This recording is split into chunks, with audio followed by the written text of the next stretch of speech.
Hai hai, selamat datang kembali. Hari ini yuk kita bahas soal gaji di Jerman. Apakah benar kita bisa nabung sebanyak itu? Realistisnya gimana? Apakah video yang orang-orang bilang itu semuanya benar atau enggak? Dan mana yang benar, mana yang enggak? Pengeluarannya seberapa? Apakah benar kita bisa nyimpen duit dengan banyak? Yuk, kita langsung aja cek. Nah, aku bakalan mulai jelasin ke kalian soal gajinya dari Bundesland atau kalau misalnya kita bandingin sama Indonesia itu kayak provinsinya. Nah, kira-kira gajinya rata-rata berapa sih orang-orang yang di provinsi tempat tersebut? Nah, kebanyakan Jerman Selatan itu lebih banyak gajinya daripada yang Jerman Utara, selain tentunya beberapa kota, sesuai yang kalian lihat di gambar ini. Nah, kira-kira kalau misalnya gajinya 50.000 nih per tahun. 50.000 ini bruto ya, tapi 50.000 bruto, kira-kira berapa netonya per bulan? Nah, kita bisa hitung pakai bruto neto Rechner, netonya sekitar 2.691 euro setelah dipotong semuanya. Oke. Kalau brutonya sekitar 4.166, terus netonya jadi 2.691, jadi ada potongan sekitar 1.300 sampai 1.400 euro, yang berarti sekitar 35%-an lah sekitar itu. Jadi kalian dapat sekitar 60 sampai 65% sisanya yang masuk ke konto kalian. Itu tentunya tergantung sama apakah kalian udah nikah, punya anak apa belum, dan faktor-faktor lainnya. Tapi potongannya, semakin tinggi gaji kalian, semakin banyak potongannya. Yang di sini kan bisa kita lihat kalau itu cuma 35% potongannya. Kalau misalnya gaji kalian nih, katakanlah 100.000 eh, per tahun. Terus karena single jadinya Steuerklasse 1. Nah, kalau misalnya dihitung, tara, kalian akan melihat kalau brutonya 8.300, netonya 4.800, yang berarti potongannya adalah sekitar 45%. Dari 8.300 kalian cuma dapat sekitar 55%. Jadi potongannya di Jerman itu benar-benar nyata banget. Kalau kalian bagi 4.800 dibagi sama 8.300 itu berarti 57%. Jadi dipotongnya sekitar 43%-an lah, 43, 42. Nah, itu potongannya. Jadi kalau misalnya semakin tinggi gaji, semakin tinggi juga potongannya gitu. Nah, tapi kita balik balik lagi aja ke perhitungan sebelumnya. Kalau misalnya gaji rata-rata 50.000, itu kan tadi potongannya sekitar 30 sampai 35% kan. Nah, dengan gaji segini di Baden-Württemberg, apakah cukup? Baden-Württemberg itu kan yang di sebelah sini ya. Itu juga negara bagian tempat aku tinggal sekarang. eh Segini, apakah cukup? Nah, kita lihat lagi. Miete atau uang sewa untuk rumah itu berapa? Aku bakal kasih tahu kalian ini rumah atau uang sewa di Stuttgart, ya. Daerah Stuttgart kira-kira harganya berapa? Nah, ini ada yang eh, 2,5 kamar, itu harganya sekitar 1.200 warm meter. Berarti itu udah, kan di Jerman ada kalt meter sama warm meter. Kalau warm meter itu udah sama listrik dan semua-semuanya. Kalau misalnya kalt meter itu berarti cuma rumahnya aja. Jadi kita harus selalu lihat warm meternya karena kan kita juga hidup, jadi kita butuh bayar listrik, air dan lainnya. Nah, harganya 1.200 ya. Kalau 2,5 kamarnya. Nah, itu tapi balik lagi apakah kita butuh kamar segitu atau enggak. Kalau misalnya kalian mau yang lebih murah, bisa juga yang satu kamar, gitu kan? Atau tinggal di dom. WG gitu yang buat pekerja ada juga, tapi harganya tetap enggak yang semurah itu. Ini juga ada tiga kamar 2.400. Harga yang tertera di sini adalah cult meter ya, sama kayak tadi. Kan sebelumnya aku tunjukin 996 kan. Terus warmnya jadi 1.200 sekian. Nah, jadi kalian harus tambahin sekitar 200 sampai 500 euro, atau kalau kamarnya cuma satu mungkin 150 sampai 500 euro per bulannya dari yang udah tertera di sini supaya kalian bisa dapat warm meternya. Kayak gini, ini biasanya buat single. Kalau kalian sendiri harganya 653, terus kalau one sekitar 940 dengan luas cuma 23 meter. 23 meter itu lumayan kecil loh kalau kalian apa itu namanya semuanya di dalam. Tapi itu balik lagi, tempatku tinggal itu cuma 12 kuadrat meter, tapi itu cukup buat aku. Eh, tapi buat beberapa orang tempat ini terlalu kecil. Jadi kalau kalian termasuk orang yang besar dan tinggi, kalau ruangannya cuma 12 meter kan pasti berasa kecil kan. Apalagi kalau misalnya kamar mandi, dapur dan semuanya itu dihitung dari 23 meter ini itu udah agak lumayan.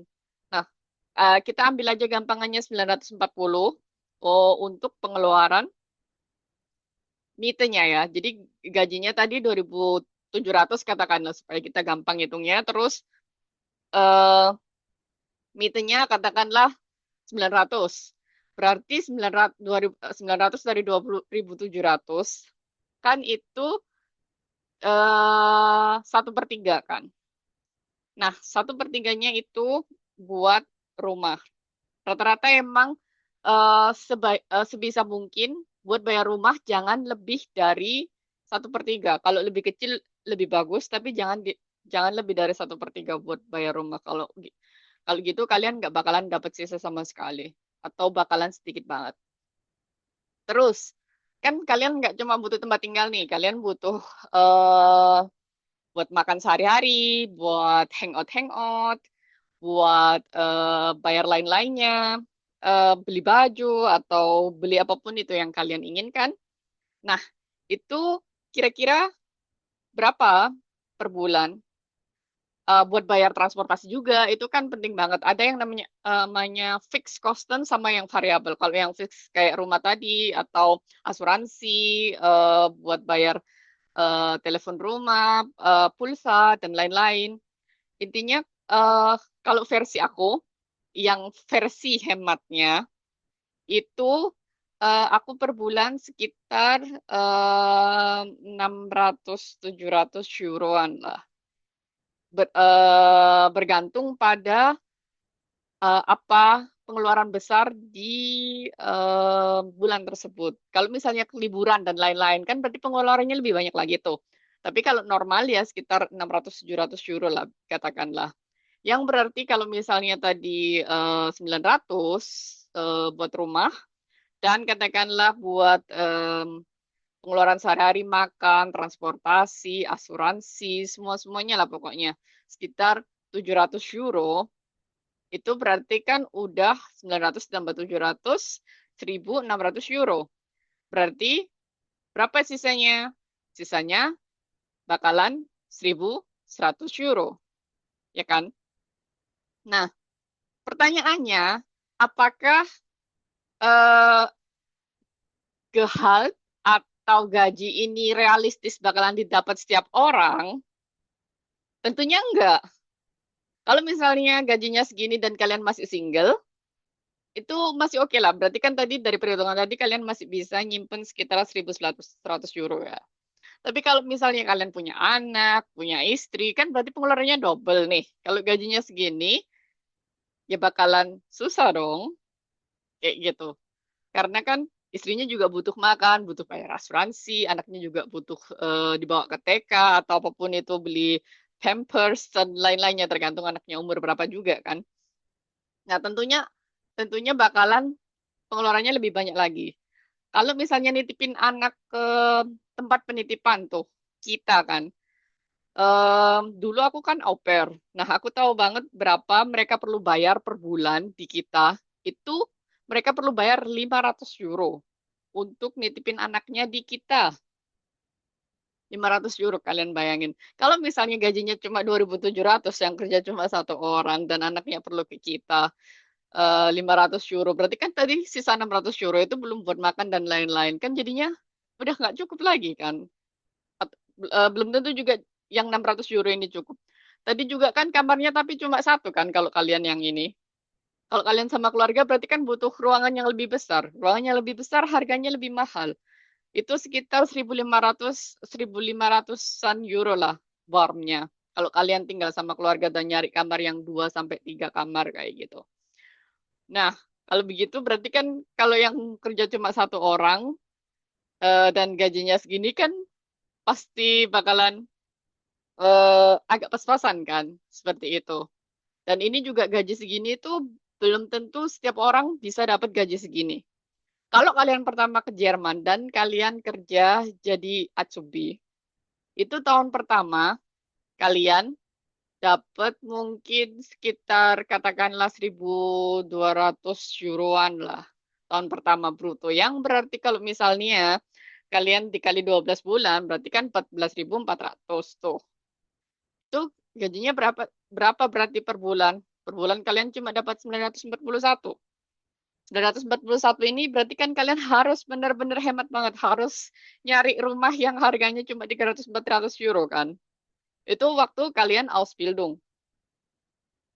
Nah, makanya kalau misalnya em, ada yang bilang kalau di Jerman tinggalnya pasti enak, bisa nabung banyak, rumahnya eh, pengeluarannya nggak banyak, pokoknya bisa nabung sebanyak-banyaknya. Itu nggak selalu benar. Jadi di cross check dan dikonfirmasi lagi kerjanya apa, apakah lagi Ausbildung, apakah lagi au pair, terus tinggalnya berapa, pengeluarannya berapa. Jadi eh, yang banyak diceritain sama orang-orang itu nggak yang 100% benar. Jadi kalian harus lihat realitanya seperti itu. Memang kalau misalnya kalian kerja dan kalian udah punya pendidikan, itu gajinya jadi lebih baik lagi. Tapi itu juga bergantung pada background pendidikan kalian. Kalau misalnya Ausbildung kan, Ausbildung jadi Pflegefach gitu. Terus habis itu kan kerja jadi Pflegefachkraft nih. Nah, ini aku kasih tahu Klinikum Stuttgart. Klinikum Stuttgart itu salah satu rumah sakit yang lumayan besar di Stuttgart dan di punyanya Stad, punyanya kota. Terus dia juga banyak banget Azubinya, Ausbildungnya di situ. Nah, kira-kira kalau mereka udah selesai nih Ausbildungnya, dapatnya berapa? Dapatnya sekitar eh, ini ada yang 40.000, ada yang 47.000. eh Atsubi yang tadi aku bilang 14 ribuan kan. Terus ada yang eh, kalau misalnya MFA ini juga ada Ausbildungnya sebelumnya. Setelah lulus berarti 40.000, 44.000, 51.000. Kalau Erzierin 48.000. Jadi gajinya sekitar segituan kalau kalian selesai Ausbildung yang Pflegefach ini. Tapi kalau misalnya hotel Fach atau gastronomi katakanlah itu gajinya beda lagi.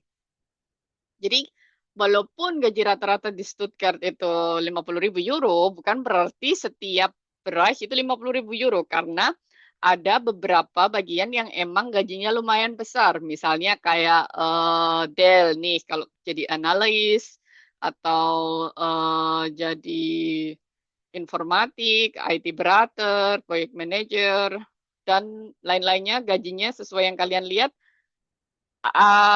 lumayan tinggi kan daripada yang sebelumnya. Tapi ya itu tadi, untuk bisa dapat tempat di sini itu nggak mudah. Dan biasanya kalau misalnya dari Ausbildung atau dari bachelor itu juga gajinya beda. Jadi kalau kalian lulusannya lulusan Ausbildung, gajinya itu lebih sedikit daripada kalau kalian lulusannya bachelor atau lulusan master. Jadi gaji juga bergantung pada pendidikan terakhir seperti itu. Dan kalau misalnya kalian bilang, oh tapi kan aku di Indonesia udah S1 kayak gitu kan bilangnya. Nah, balik lagi apakah S1-nya relevan sama yang ada di Jerman. Temenku ada kan S1 sebelumnya di Indo, lumayan relevan. Tapi karena dia ambil jobnya setelah dia Ausbildung di perusahaan yang sama, perusahaannya cuma bisa nawarin gaji-gaji sesuai lulus Ausbildung, bukan gaji yang buat lulusan S1. Kayak gitu. Jadi nggak semudah itu juga untuk dapat gaji segini. Jadi itu tergantung skill masing-masing juga, tapi bukan nggak mungkin. Itu juga bisa, tapi butuh banyak banget persyaratan, requirement, skills, dan lain-lain. Ini juga ada Mercedes-Benz, itu yang lumayan terkenal kalau di Stuttgart perusahaannya. Nah, gajinya sekitar segini. Mechatronic kan juga ada tuh Ausbildungnya. Kalau setelah lulus dapatnya sekitar segini. Software Entwickler, Controller, Werkstudent, dan lain-lain. Gajinya sekitar gitu. Nah, kota-kota mana aja sih yang lumayan mahal harga apartemennya? Nah, ini dia yang lumayan mahal itu München, Frankfurt, Berlin, Hamburg, Stuttgart, sesuai yang aku bilang tadi. Jadi kalau misalnya ada satu rumah luasnya 20 kuadrat meter atau 23 yang tadi harganya 1.000 euro atau 900 di Stuttgart kalian masih bisa dapat untuk rumah ini sekitar harga 700-800-an lah. Kalau yang Einzelzimmer, yang apartemennya yang buat pribadi nggak yang sharing itu masih bisa. Tapi kalau di München itu susahnya minta ampun cari rumah di München. Dan kalau kalian bisa dapat harga 1.000 euro itu udah lumayan murah. Makanya saranku kalau kalian pertama kali datang ke Jerman, coba jangan pilih kota besar, tapi pilih kota yang agak kecil. Jadi kota kecil yang dekatnya kota besar supaya harga tempat tinggalnya lebih murah. Jadi saranku kayak gitu. Jadi kalian akses transportasinya juga masih bagus, nggak terlalu jauh dari kota besar, dan kalian juga biaya hidupnya sedikit lebih murah untuk bayar kos-kosan atau apartemennya. Kayak gitu. Jadi saranku benar-benar kalau kalian lihat konten dimanapun dan bilangnya gajinya sekian, sekian, sekian, bisa nyimpen sebanyak ini, dan lain-lainnya kalian harus cross-check lagi. Oh iya, apakah ini gajinya bruto, apakah gajinya neto, karena sesuai yang aku bilang tadi, brutonya misalnya 100.000 nih. Kalian kan dapatnya cuma 57.000. Jadi 43 ribunya itu bukan duit kalian. Kayak gitu. Kalau 50.000 yang kayak tadi, itu juga kan nggak semuanya masuk di kalian. Dan lumayan besar juga tuh potongannya. Seperti itu. Terus juga yang kalian harus pastiin soal harga harga rumah. Kira-kira dia tinggalnya di mana? Rumahnya bayarnya berapa? Apakah 50% dari gajinya? Apakah 30% dari gajinya? Itu juga menentukan banget. Karena beberapa orang bahkan sampai 50-60% dari gajinya itu cuma buat bayar apartemen doang. Ada juga yang kayak gitu. Belum lagi orang-orang di sini suka kredit mobil dan lain-lain, kredit A, B, C, D, E. Makanya jadinya gajinya lebih sedikit lagi. Seperti itu. Jadi itu tadi sharingku buat ngasih kalian fakta-faktanya di sini tuh kondisinya gimana. Apakah benar kalau gajinya di Jerman itu besar? Apakah itu cuma bohongan aja? Apakah cuma mimpi belaka? Semuanya bisa jadi benar, tapi perlu di cross check lagi apakah itu benar-benar yang sebagus itu. Karena kan kadang kalau misalnya tunggu to be true, berarti kan itu belum tentu seperti itu. Kalaupun memang benar, pasti di belakangnya atau sebelumnya dia udah berusaha mati-matian supaya dia bisa mencapai titik atau level itu. Jadi kayak misalnya aku di Jerman kan sekarang udah 6 tahun. Dari 2019 au pair, Evesiot, bachelor lagi, terus master. Itu pun masih belum selesai kan masternya. Nah, makanya itu perjuangannya benar-benar yang bukan main-main lagi. Kalau misalnya mau mencapai di titik dapat yang tadi aku jelasin sekitar 50.000, itu udah yang minimal harus 4 tahun, 5 tahun dulu di Jerman. Entah itu Ausbildung, entah itu kuliah, atau apapun itu. Jadi di tahun pertama kalian nggak bakalan bisa dapat sebanyak itu kecuali kalian emang dari Indonesia datang ke sini pakai blauwe card atau blue card, jadi visa pekerja. Nah, itu beda lagi. Bisa jadi kalian dapatnya sesuai yang tadi yang aku jelasin sekitar 50.000, tapi kalau blue card seingatku 55.000 minimal, jadi per bulan mungkin sekitar 2.700 2.800-an lah netonya kayak gitu. Di next video aku bakalan jelasin sama kalian di brush atau job bagian mana aja yang biasanya gajinya lumayan besar. Ini buat yang udah kerja ya, bukan Ausbildung lagi. Terus juga aku bakalan kasih tahu di Jerman itu eh, berapa sih netonya yang dianggap di bawah taraf kesejahteraan rata-rata atau dianggap rich, kayak itu kalau misalnya kalian dapat per bulannya berapa. So, semoga informasi ini bermanfaat dan bisa sedikit memberikan kalian pencerahan apakah hidup di Jerman benar-benar seindah itu. Uh, Thank you for watching. See you on the next video. Tschüss.